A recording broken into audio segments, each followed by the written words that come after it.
What's good, everybody? This is Y and Z, a conversation between the generations. Generation Y, represented by George. Truly, I go by the name of Jay Clark. That other generation in this equation, you guessed it, Gen Z. That young whippersnapper over there with the pork chop sideburns. Xavier Lewis, how are you, Oh, what's my going brother? on, everybody? Look, man, I'm bringing it back for the 79s and the Looking 80s. like you just got off the old school 150 after Oh, plowing the yes, back indeed. 45 for some I'm gonna be sweet. honest. If I could get them to come out a little bit further, oh, chef's kiss. You ain't a Mississippi. Oh, at least I don't subscribe to the shag. I hate the shag. I hate the shag. Anyone who still is wearing a shag in 2025, you need to let it go. You got waves in the front and a fro in the back. Let it go. Scary, scary things down here seen in the South. What's good? Like, share, subscribe, wherever you get your fine podcast. Thank you for spending some time with us this week. We're going to have a little fun. We're not going to get into the same minefield as we got into last week. Hopefully, it could happen because we're going to be slightly in a similar direction, but hopefully not too much.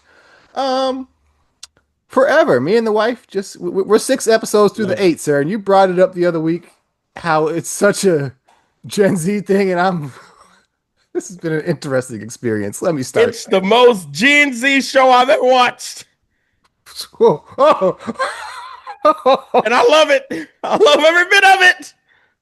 Especially knowing that they have a season two. Especially knowing that the way that old girl, what's her name? The producer. Mara Broccoli. The way that she makes shows, she likes to incorporate real life events into the show. The way kind of how we've seen in the show, how at the beginning of the show the mother was overly protective because that would have been around the same time period. That's That aspect. Okay, yeah. correct, correct. Yeah. COVID is gonna come up in this show, and it's gonna be so good. It's gonna show Gen Z love during COVID. It's gonna be 10 out of 10. It's gonna be amazing. Forever on Netflix. I promise you, if they wanted to sponsor us, they could, because I am the biggest fan of the show. It is so tastefully done.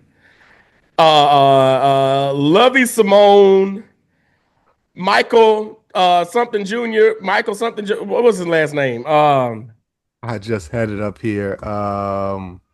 Where is it? No, not Michael B. That's wrong film. Oh, this is bad. Michael Cooper. Cooper. Good black name. Michael Cooper Jr. Good black. I mean, that's a good black name. You know, Mike Cooper grew up on Fifth Street down there on the second floor from his cousin and them. This his boy. You know his daddy. Yeah, Earl that's and his them. boy on that television, doing all that good acting on there.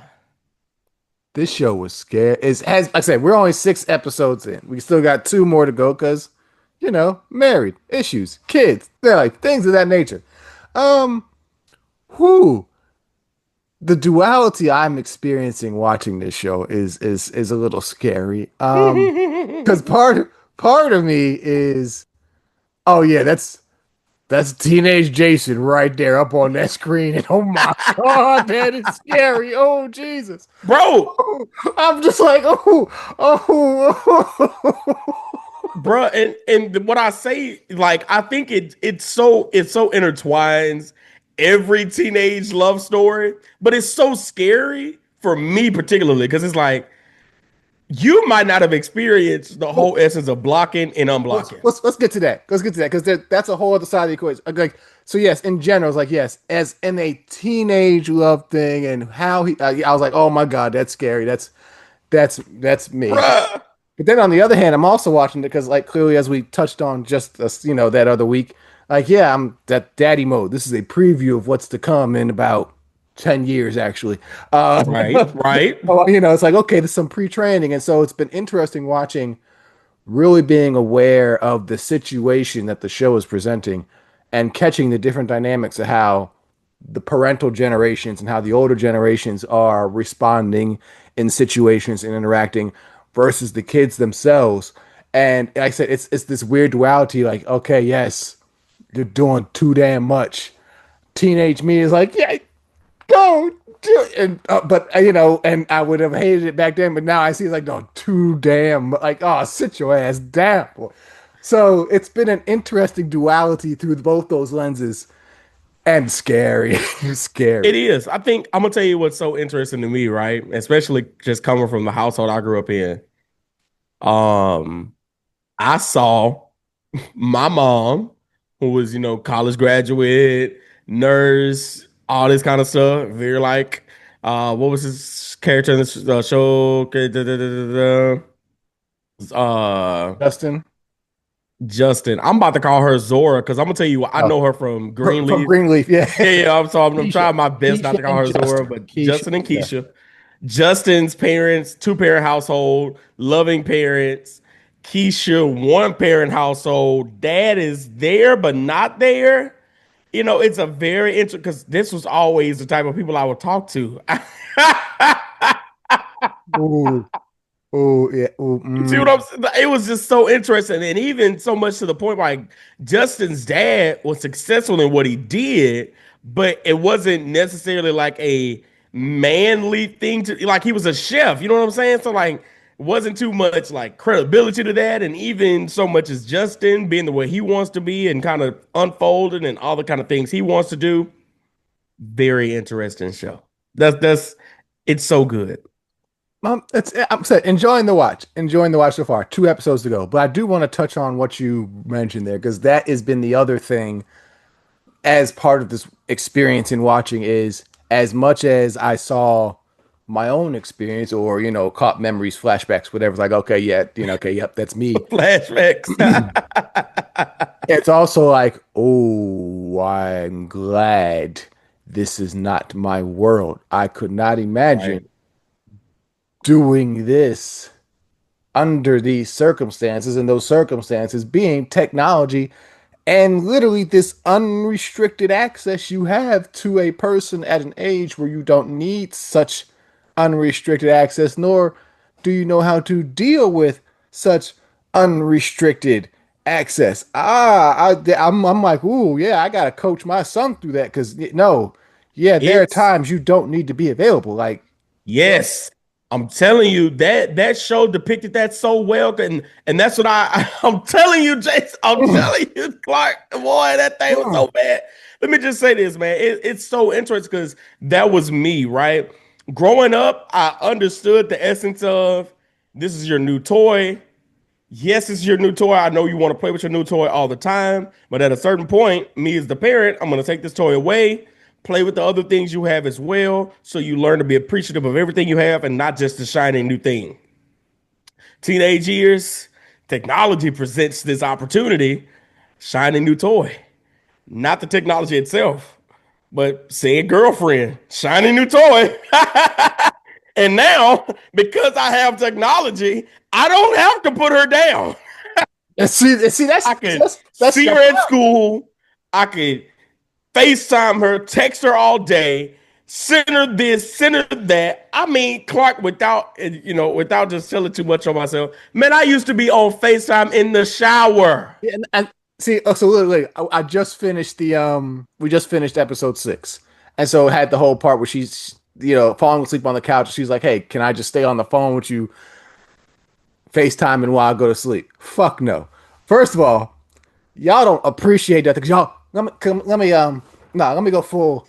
See, y'all ain't know nothing about Go this right ahead, go full here. up, Y'all go ain't know full nothing about up. this right here. See, back in my day, you wanted contact with a girl. You had to wait till you saw her at school and was praying she wasn't sick or for some reason she wasn't there because it was you just never knew she could not be seen in the hallway. If you wanted to call her on the phone, well, you had to call the house phone, which meant you had a 1 in 4, 1 in 5 chance of actually getting in touch with her, and most likely you was getting in touch with mama or daddy. So you had to go through the blocker before you could even get to her. And then the line is unsecure. It's the house phone. So who knows who else is listening on the line, a little sister or a little brother. And then yeah, we got the little technology when I was in high school, cell phones, right? Let me tell you about the first time I really used text messaging. The year is like 2001. I have a Motorola Flip. This is before the Razor, and it was a Sunday. pops had to leave the house with my sister for some game. So the Cowboys were coming on, and so he was like, son, because this is before internet on cell phones outside, there's no Right, real way to right. keep updated with the game and what's going on. So he said, son, we can send messages back and forth to one another here on the phone. So while I'm at the game, you just send me a message of what's happening in the game. Cool, So with with the I-9, sending the score updates and whatnot. Come to find out, we get the bill. This is back in the day when Oh, you take that texting was costing y'all, wasn't we it? would get 50 free messages on the whole account. So there's 5 lines. So we would get 50 free text messages across the account. After that, you were getting charged 5 cents per send and reception. That, racked up. Pop said, "Oh hell no!" So back to the boat. You wasn't texting no girl back in the day. You wasn't calling her before 9 o'clock because the minutes weren't free. And then, even if you could get in touch with her after 9 o'clock, you wasn't on the phone long because Big Mama or whoever was don't stay on that phone all night. Let me So tell you this something. this no this all access that y'all. I was like, whoo, I'm gonna tell you what I thankfully, I'm telling you, thankfully I grew up in the community I grew up in with the parents and the community that I grew up with. I still had the ability to experience fifth grade Xavier. Fifth grade Xavier. Still had the ability to experience some government style phone. It wasn't touchscreen. It was like the slide up ones. okay, yeah, yeah, It was uh-huh. a phone, but then you slide it up and it actually had a keyboard and everything. And my dad would take me over to Walmart. He said, "Okay, you've been straight, you've been good, fifth grade. All right, we're gonna get you 1 month of unlimited minutes. You've been you will if you good for the month, we'll see about this next month." Mm-hmm. Bruh, I thought that was the best thing ever. The best thing popping. I'm over here with these free minutes, unlimited. Oh, it wasn't about I'm telling you, I'm fifth grade by now. iPhones are being made. You already You more have. apt to this stuff than I didn't get my first cell phone to my freshman year of high school. And like I said, and this was a basic cell phone. Like these iPhones weren't really getting big like that. Until you was in what? Almost graduating? Starting at the end of high school, Yeah. apps and stuff weren't a thing until I'm an Nah. adult. I'm an adult. Like Oh, so, like again, like I'm sitting like this whole unfettered access. Because part of me is sitting here like, because like I said, 6 episodes in so far, it's been 9 months, and not even a 9 month relation. Like, oh my god, like there's. it's just been a roller coaster of emotions. So speaking of emotions, kudos to Justin, played by Michael Cooper. Since Yeah. June is Men's Mental Health Awareness Month, shout outs to the way you played the role and the way Yes. they highlighted this in the characters. Because yes, teenage love is fragile as fuck, and again, this weight of technology. Because that whole early on, that whole not responding to a message or Yeah. Yeah. Yeah. Yeah. Yeah. simply because yeah, his phone had been taken like this. We have the ability to be in constant contact, and the minute that's interrupted, that's crazy. I can't imagine trying to navigate that ridiculous early form of love like that in any like, even as an adult right now. Because Man, hell yeah, I it's used to appreciate. Oh, yep, I can't call you till 9 o'clock. Oh, right. It added more value to it, and it's so interesting because that's an experience that I'm not gonna say you never had, but it's just one of those experiences that's a modern day experience. The whole mindset of the moment I meet you, I'm gonna hit that phone number up right there, then and there. This wasn't a thing back in the day, bro. You hell, get somebody's phone number, you gotta wait till you get home, get to the phone, and see if she gave you the right number. Wasn't no checking the number right in and you front of weren't her. sure who was gonna pick up first. Some grisly voice. You had to. Is Keisha home? I remember my dad had told me a story, bro. He told me a story. He said he had only been talking to this girl on the phone. It's, He said they said they was gonna go meet up at the mall. And he said, well, the voice on the phone didn't match the face that he saw. That he saw. So he said she was in the mall or whatever, and he recognized the voice, but then after he looked at what he looked at, he just left. I mean, man, like think about it. Like even like that man was stalking all the social media. Like no, like you could literally see this girl anytime. No, no, no, no, no, no. No. Back in my day, you want to know how you was in good? You would get because you know how you would get the school pictures, right? And Yeah. you had that one sheet that was like a row of four, and then it was Yeah, like yeah, yeah, eight, yeah, like the yeah, yeah. small ones. You would know you was in good favor if the girl would give you that small school photo so you could keep it in your wallet or something, so you could then like see her. That's Because hilarious. unless you were seeing her in person, Bruh. I mean, it's a whole new world out there. I'll just say that. eh, I know nothing of that world. let me just But let me toot my own horn real quick a little bit because I am so glad I'm not in these streets because talk about it, brother. by the time y'all watching this, I'm gonna be good and off the grid with the missus because we 10 years this weekend. I've been married For the for big 1-0. 10 whole years. We hitting double digits. I'm a big kid now in this game of marriage. So yeah, by the time you see this, we're gonna be off the grid, just enjoying one another as married folks should. And so yes, I'm so glad I'm not in these streets because I was off before all this stuff. Like, I'm gonna ask you about this scene in the I mean one of the one that happened in the go first ahead, episode go ahead, go at the ahead. movies, man. So I think, me personally, I just love that whole moment where Justin's like, "Oh, what you doing? You ain't got to do that." Oh, that Like, you part. know what I'm saying? It was just like it was perfectly depicted because I think a lot of times, people's like, "Yo, my teenage years, I was just a hornball and all that kind of stuff." And don't get me wrong, we were. All righty. But you ever, like, in your teenage years, you might have met that person that you just really felt like, nah, hold up, let's move a little bit slower than I normally would with somebody else.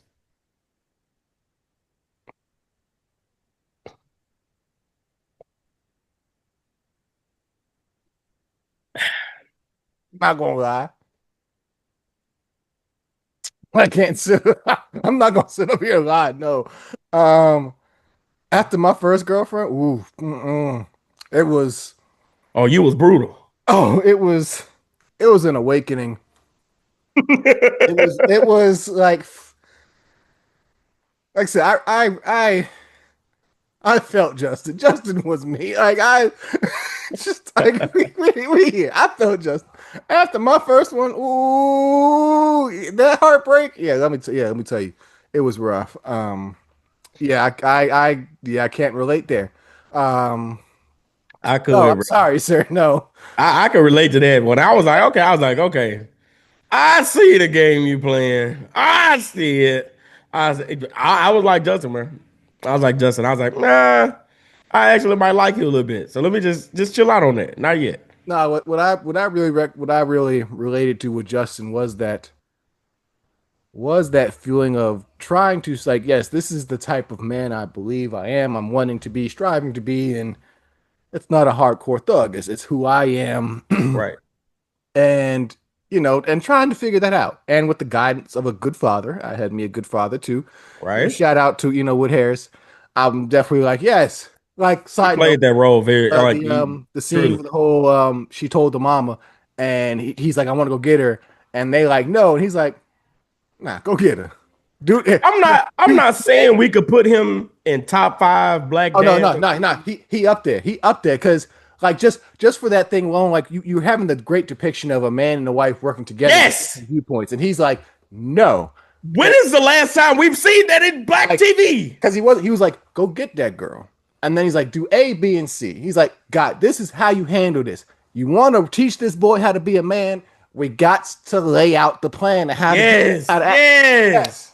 Hey, When he said that, I was like, you know what? Yes. yes, Yes. Because yes. I'm gonna tell you this. That's That was my dad. That was my dad was like, see, hey, same here. my mama was like, nah, you probably should do this, you probably shouldn't do that. My dad was like, hey, we gonna let you do it. If you get hurt, you gotta learn your lesson. It's that this is what a man's supposed to be. All right. Cool. This is how you act. Yes, we're gonna teach you how, show you how when the opportunity presents itself, you recognize it as such. Yes, here's how you do so, operate safely. This, yeah, yes, it ain't easy out here. It's hard being a man. That's a different discussion for another day, but you got to learn. It just doesn't pop up one day. But sorry. So yes, I resonate with Justin because yes, I'm very much so. And yes, after that first one, um, like Justin for me, I felt that balance. Yes, that like that duality of I'm nervous. How do I? I'm trying to, and so it's that constant balance, that anxiety a little bit. You know. But yeah, after that first one, nah, cold blooded killer was like, okay, I'm gonna lock you. And now I have the confidence to navigate, and navigate I did. So yeah, sorry. Yeah, man. I think it just brings up interesting conversations concerning just what the framework of black love looks like even in teenage years. You know what I'm saying? Well, so And fair. Let me put hopefully, the heat back on you real quick, because you in the midst of this, sir, especially in a long distance oh relationship, yes. as a true member of Generation Z, who is right now working on this bi-coastal relationship. One of you is in the Yeah. Gulf Coast, the other is on that West Coast. With all these technological adaptations available to you and this young spirit of love. Tell me, did y'all enjoy these episodes with the Netflix party watch? I'm just, I mean, Oh no, no, no. Actually, this ain't her style of TV. oh, So she hadn't even watched it. Bro, I'm telling you, I'm learning real fast. She likes what she like. I like what I like. That don't always mean we gotta cross them together. We can like what we like individually. The things we like together is what we like together. as a man who is celebrating 10 years of marriage this weekend, it is important to be able to distinguish. No, yeah, we ain't got to enjoy this together. Feel free. Yeah, Do exactly. do you like you got to know what is what? Because it don't gotta be everything. Because time apart is crucial, and y'all don't. It's interesting, as highlighted by Forever. Y'all really don't get time apart because literally That's separation anytime I want anxiety. to, I can pick this up.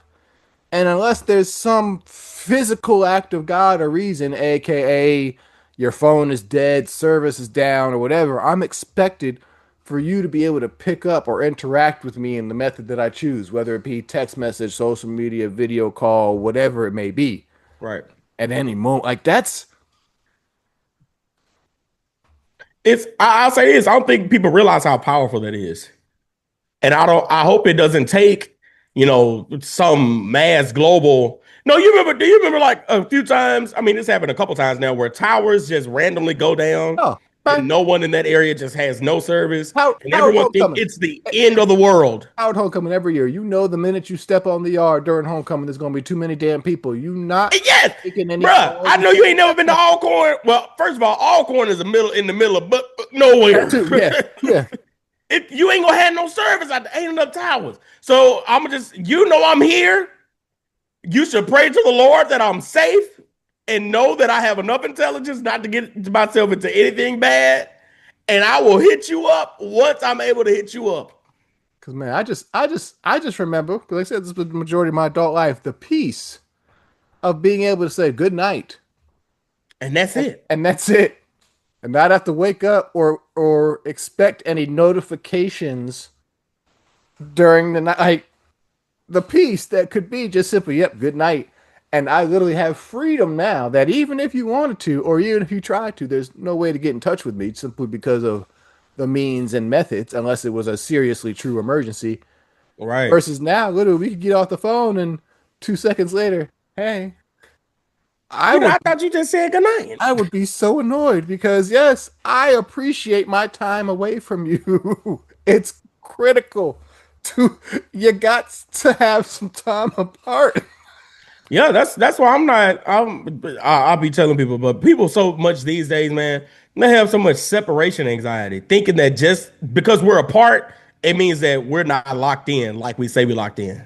Like that's so, but I mean, granted, some people, really do have poor separation anxiety and all that kind of stuff, but I just can't get jiggy with it. You Mhm. telling me that I should be anxious because we're not in communication with one another? Huh? How it was back in the day.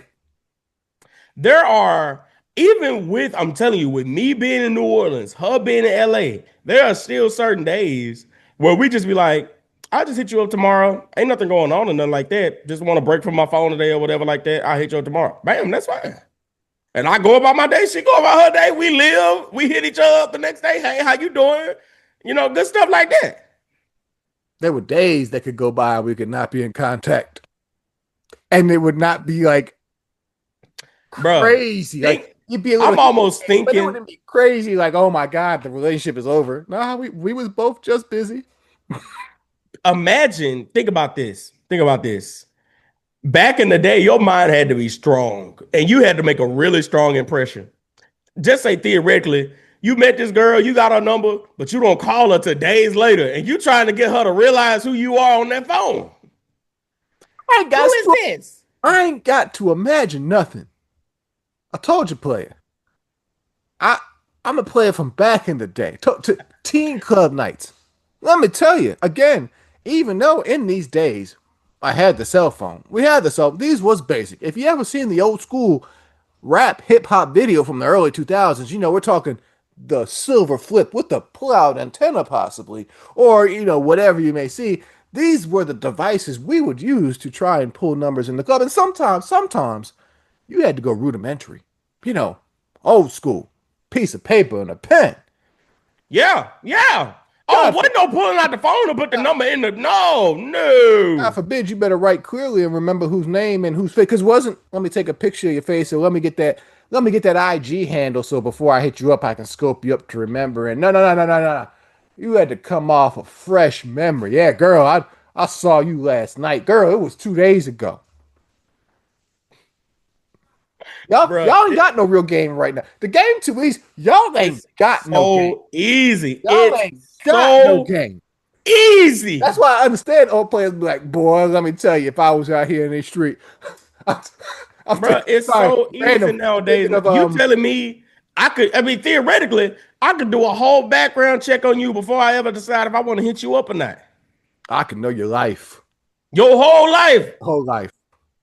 I can know you, your baby daddy, and your baby daddy mama. Random. You said baby daddy. I'm thinking of that movie with Andy. Um, crap. Eddie Griffin, Andy Anderson, and not Andy. What's Blackish? Oh, Anthony Anderson, yeah. Anthony Anderson, Eddie Griffin, and Who is this? a white boy. They all had the baby mamas, and there was a Oh, I know what you're talking about. yeah, and the old school daddy played by John Amos, rest in peace. And he had the line where he got real to me. He was talking about, boy, if that was me, I'd have both them girls butt naked in the kitchen. So I see why old school players like that right now because y'all, the game is too easy. It's too Bruh, easy and it's too available. It's too available. It's it is. Like, that's no lie. It's too easy, too available. And that's we don't say any of that to take away from like what love may feel like for people. We just saying, bro, the methods are so easy now, man. There should be no excuse not to be able to make something work if you want it to work. That'd be my biggest thing. People nowadays are like, "Oh, it just didn't work out." Lies. You lazy. all right. Spur of the moment. Before we get out of here, it's Y and Z, a conversation between the generations. Gen Z is inspiring me real quick. So, Youngblood, since it is my 10th wedding anniversary. Whoo, about to be a good weekend, sir. About to be a good weekend. I'm going to give you and your young approach to life, sir. Like a genie, I'm going to give you 3 questions before we get out of here. Let's go. Whatever you may need, sir, in this game of love, from your 10-year OG here. What you need, sir? Go ahead. Before we get out of here. All right. Watch this. Watch this. So, and you coming up 10 years of marriage, amazing, right? I gotta know. I gotta know. How are you keeping that spark, man? Or is keeping the spark overrated? I think that's the better Oh, question. no, no, no, no, no, no, no. It's definitely not overrated. Nah, you got to keep the spark alive. Like, don't anybody out here talking about my marriage can't be hard. It's no bull. That's a discussion for another day. Keep the spark alive. I'll just say it like this. There is something about being able to spend more time with something, which is something your generation really doesn't know about. It's always the next hit. But there's something about being able to sit and spend time with something and truly get to know it Yeah. better and better. And that's all I'm gonna say. All right, all right, all right. Next question, next question. How did you know? I mean, I might have asked you this before. How did you know it was her, bro? How did you know? Like, oh, this the one. I gotta lock in on it. She was special. She was different. It was just it's, so it's intention is the key word because it was no secret. Oh, geez, this is gonna sound bad. It's gonna sound. So right before I met my wife, right, it's the glorious year of 2013, which anybody should know was the 100th year. It was the year that marked 100 years of a glorious organization known as Delta Sigma Theta Sorority Incorporated. I went to Howard University, which is the site, if you didn't know, of their Alpha chapter. It's where Delta Sigma Theta Incorporated was founded. So in January of 2013, on their founder's date, they had a nice little gathering in Washington, D.C. on the campus at Howard University. So that was beautiful. And so that was like a little preview because it was known they were having their national convention in the summer of 2013 here in Washington, D.C. And so I had the mindset of during Delta Sigma Theta's national convention, well, I was going to find myself a wife. And here's how bad it was. There was one girl in particular during that spring who I was dating at the time, and literally as the summer got closer, I would literally tell her, "Oh yeah, that Delta convention's coming up. I got to find me a wife." Anywho, yeah, I went in with intention. She was different, special. The biggest thing it comes down to is the biggest piece of my advice my father gave me was find one who you can spend time with because a relationship and life and marriage is a lot of time together. And so we just would spend time together and it was enjoyable and we enjoyed doing some of the same things and similar interests. And so, long story short, good time together. Question three, sir. All right, how being a husband, bro? Like, let's just keep it real. How do you keep yourself fresh in the relationship to make sure you're bringing the best version of yourself to it? Oh, So you don't give her a crappy version of yourself. okay. Number one, the quick and easy version, the answer that I want to talk about is when I was growing up, my dad was the dad in school who the other moms would talk about, or people would be excited when he came to school. And so just, oh, that's Jason's dad, or or that's Mr. Clark. And so just in general, with Oh, Mr. Clark. that's the energy I seek to carry. It's which is selfish because it has nothing to do with the wife or anything, but it's just seeking to be, but it's kind of that same energy in Definitely. trying to keep up out there as well in the relationship as well. So yeah, I'd be in the gym in the morning. We try and do the it's just it's constant work. It's constant work. We can have the long term discussion another day. But anybody who tells you they're looking for a relationship that ain't work is full of shit. Work is not a bad word. That's all I'm gonna say. Oh, That's all I'm gonna say. Work is not a bad word. There are some great rewards to work. exactly. That's what I was about to say. Because theoretically, work leads to a payoff. Some people just can't work long enough to get the payoff. Not even necessarily working long enough if you know how to work correctly. Because the Oh. idiom to me is working smarter, not harder. Because I'm in this for the long run. Because Lord willing, I had one wedding. I will not be having another. Lord willing, we go we gonna be George and Wheezy, Oh yeah. and at the end of the road, having a reflecting on a good old life. But yeah, no, that's good question, sir. I ain't mad at you. It's Y and Z, a conversation between the generations. I'm gonna let Gen Z go do whatever Gen Z does, which is apparently just love to text one another Okay. Well, me and my wife go. All right, guys, we're gonna let you go there. If you go ahead and drop, make sure you drop in the comments. Happy 10-year anniversary to Jason and the wife. But we're gonna let you go because we don't want this podcast to be any more. All right.